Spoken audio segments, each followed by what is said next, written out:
The words drugs and gangs are often associated. One coincides with another, and you probably think of one when the other is referenced. But what point in history did this occur, and what relation do they have with each other? Most importantly, what effect do they have on Latino communities? The war on drugs, launched by President Nixon in 1971, was a global campaign meant to reduce the illegal drug trade in the U.S. Instead of helping, the war on drugs caused more problems to Latin Americans than any other U.S. policy. It disproportionately affected colored and low-income neighborhoods, causing escalation in gang violence in the past 5 decades. The U.S. foreign policy and policing has created a hostile environment in Latino communities. In order to address this, we need to look back to the root of the problem in the 50s and the 60s. Latino neighborhoods were indiscriminately targeted by racist attacks and faced oppression due to the unfairness of civil rights. After the Jim Crow era in the late 1960s, Latinos were still treated as second-class citizens. They created groups to protect themselves from police brutality and other discrimination they received. This is where notorious groups in LA such as MS-13 and the Avenues were started. The main aim of these groups was to protect Latino communities from violence and consolidate the community together. Gang violence had not been a huge issue until the crack epidemic from the 80s and the war on drugs occurred.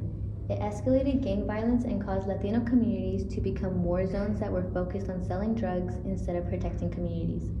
There was a transition of gang protection of people to gang protection of drugs. The gangs formed into what they are now, due to pressure from police, the zero tolerance policies, and the Reagan administration. While this was unfolding, the foreign policy for Latin America was only fueling the fire back in the U.S. The U.S. decided to fight communism in Latin American countries, which was fought by supplying dictators and gangs with money and arms. This only made the drug problem worse in the U.S.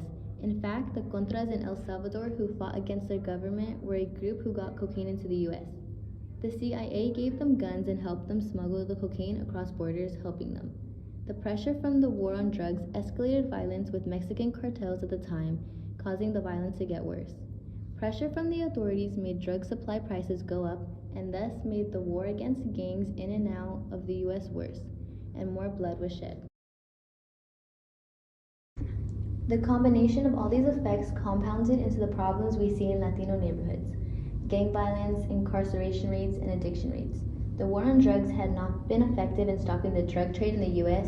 and has only done more to hurt those in Latino communities and those communities as a whole. One solution to this is to change the approach into how we deal with drug trade and the gang violence that comes with it. The war on drugs and its policies were greatly detrimental to communities of color due to its sentencing and punishments for drug use.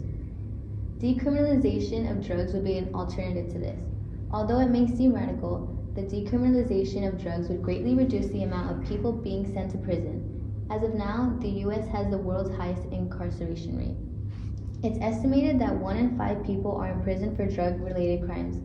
This would greatly decrease the amount of people in our prison systems and in turn reduce the amount of Latinos and people of color in our system.